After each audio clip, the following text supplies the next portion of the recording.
मैंने इसका नाम जानबूझ के घोल का बोल लिखा हुआ है। इसका कारण ही है, मिक्सचर का जैसे ही सवाल आता है मैंने देखा है कि लड़के उठ के भागने लगते हैं, क्योंकि ये मिक्सचर के सवाल के आज तक जितने भी हल करने के तरीके दिखाए जाते हैं वो खुद ब खुद एक बड़े लंबे चौड़े कॉम्प्लेक्स टाइप का होता है। हम जरा देखें इसे स्वाभाविक पद्धति से, कितने आराम से, कितने देशी पद्धति से इसे सॉल्व किया जा सकता है। मेरे जो वीडियोस हैं उस वीडियोस में मैंने इस तरह के बहुत सारे क्वेश्चनों को सॉल्व किया है, और आपके जानने के लिए ये मैं केवल 5 सवाल आपके सामने प्रस्तुत कर रहा हूं। आप खुद देखिए ये कितनी आसानी से इसे सॉल्व किया जा सकता है।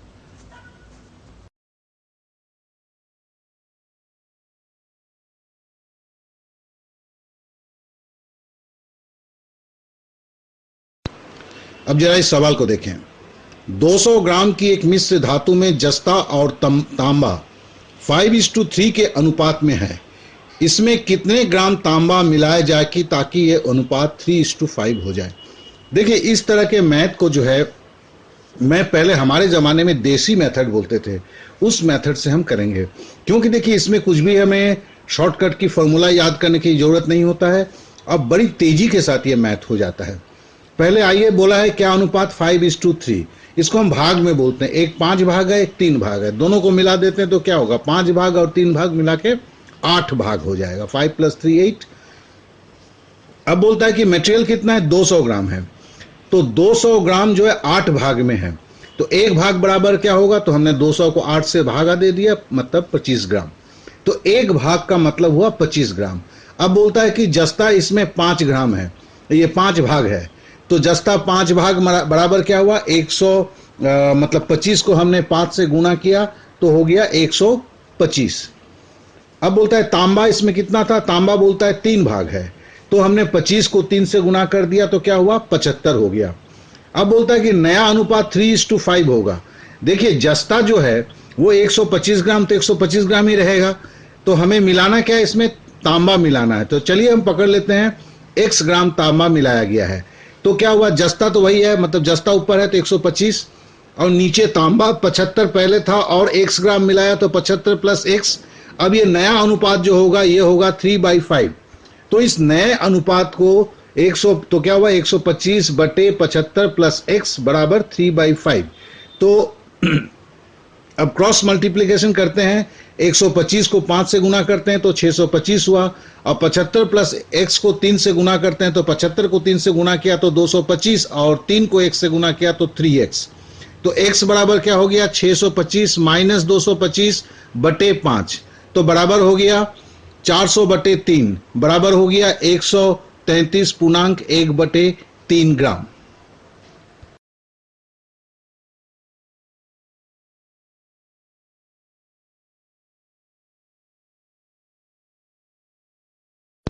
अब आइए दूसरे सवाल पे आते हैं। कांसे में तांबे और जस्ते का अनुपात 13:7 है। 100 किलोग्राम कांसे में कितना जस्ता होगा। चलिए पहले ही तरह करते हैं, क्या बोलता है, 13 भाग और 7 भाग है, 13:7 मतलब 13 भाग और 7 भाग मिला दिया तो 20 भाग। मटेरियल कितना है, 100 किलो है, तो प्रति भाग कितना होगा, 100/20 बराबर 5 किलो। अब 13 भाग तांबा है, तो 13 भाग तांबा है तो एक भाग 5 किलो का है, तो 13 × 5 = 65 किलो हो गया। और 7 भाग जस्ता है, तो 7 को, और एक भाग बराबर 5 किलो है, तो 7 को 5 से गुना किया तो वह 35 किलो। तो ये आपका आंसर हो गया। क्या पूछा है, 100 किलो में कितना जस्ता होगा, तो जस्ता जो हमारा निकला है वो क्या निकला है, 35 किलो, तो आंसर होगा इसका 35 किलो।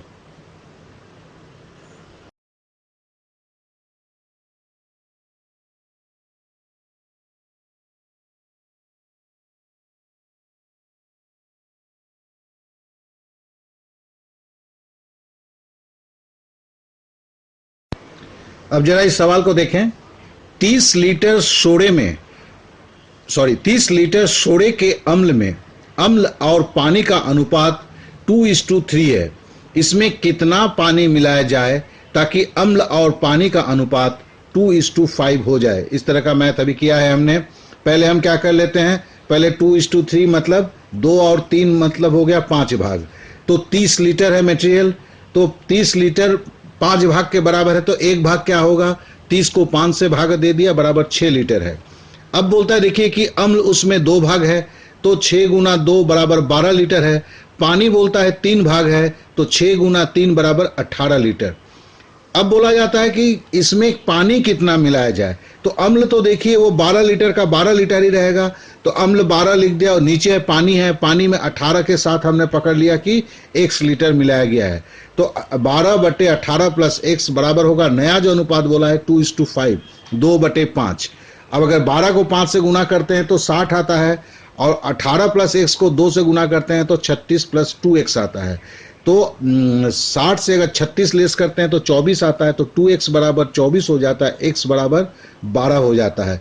तो इसका मतलब है पानी जो है 12 लीटर मिलाने के बाद ये अम्ल का जो अनुपात होगा वो 2:5 हो जाएगा, अर्थात ऑप्शन 4 है इसका आंसर।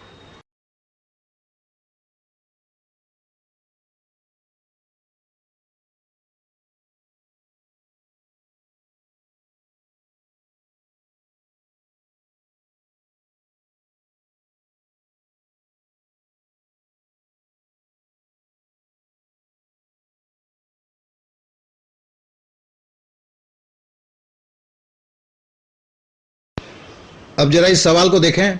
बराबर धारिताओं के 3 बर्तन हैं।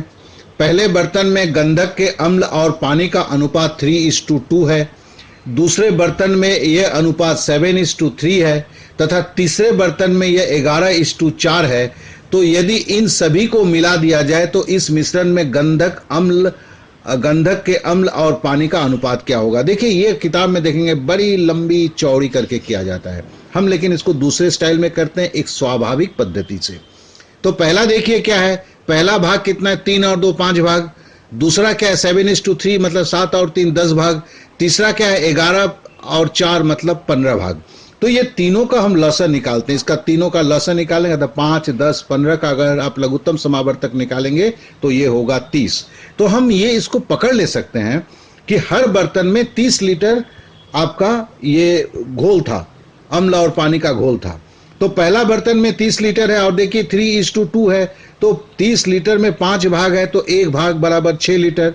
तो देखिए अम्ल के नीचे लिख दिया, 6 में आपका 3 भाग ये है अम्ल था, तो 18 लीटर, पानी था 12 भाग, 2 भाग, तो मतलब 12 लीटर।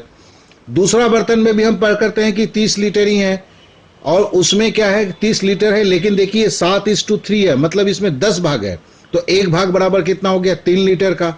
अब उसमें बोलता है कि 7 भाग आपका अम्ल है, तो मतलब 3 सत्ते 21, तो 21 लीटर अम्ल है, और आपका 3 भाग पानी है, तो 3 तिहाई 9, तो पानी के नीचे 9 लिख दिया।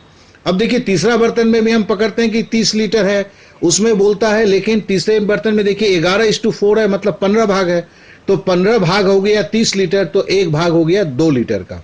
अब अगर 2 लीटर का एक भाग है, पहला है 11 लीटर है, 11 भाग है, तो 11 दूनी 22 भाग हो गया, और आपका उधर जो है उधर आपका 8 हो गया। तो अब हम इसको सबको जोड़ देते हैं। जोड़ने के बाद देखिए अम्ल जो है 61 लीटर हुआ, पानी जो हो गया 29 लीटर, अर्थात इन सबको अगर मिला लेंगे तो फिर इसका अनुपात हो जाएगा 61:29। देखिए बहुत ही शॉर्टकट है, और बड़े प्यार से बड़े तेजी के साथ किया जा सकता है, थोड़ा सा खाली प्रैक्टिस इसमें जरूरी होता है। और ये सारे एक्स को लेके वो लंबा चौड़ा जो बहुतों को समझ में नहीं आता है, उससे पूरा का पूरा मुक्ति मिल जाता है।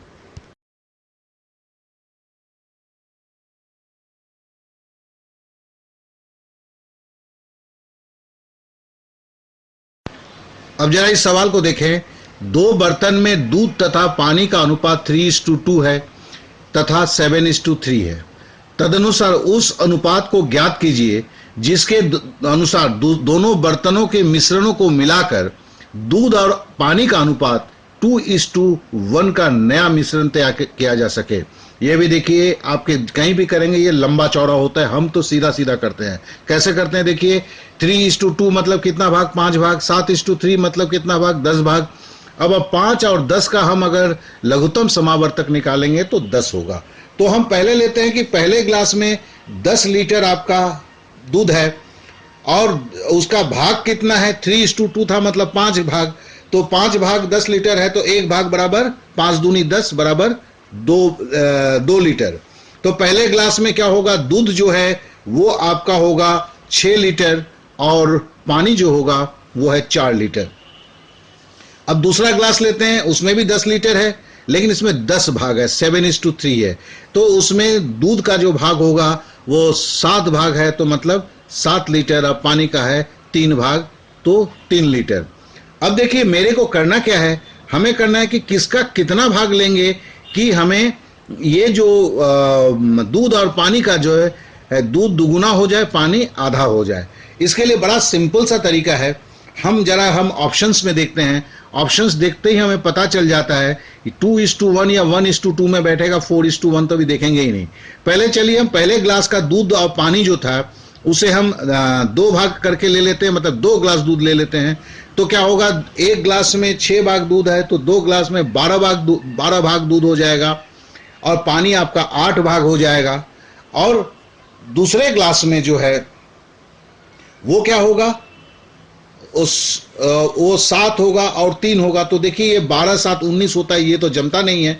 तो हम दूसरे में ले लेते हैं। दूसरे में क्या है, 1:2 है। 1:2 का मतलब है हम पहले ग्लास का 1 लेते हैं, मतलब 1 ग्लास लेते हैं, तो मतलब इधर 6 भाग दूध हुआ और इधर 4 भाग पानी हुआ।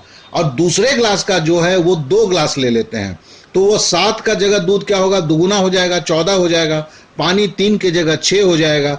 अगर हम जोड़ते हैं तो देखते हैं कि दूध हो गया 20, पानी हो गया 10, तो मतलब 2:1 हो गया। तो इससे क्या हुआ, इससे हमें ये मिल गया कि 2:1 का रेशियो मिल गया। तो हमें 2:1 का रेशियो हमें बोला गया था कि अर्थात हमें जो है 1:2 का है कि हमें एक ग्लास, पहले ग्लास का 1 ग्लास और दूसरे ग्लास का अगर हम 2 ग्लास ले लेते हैं तो फिर हमारा जो है जो अनुपात जो बोला हुआ है वो 2:1 का हो जाता है।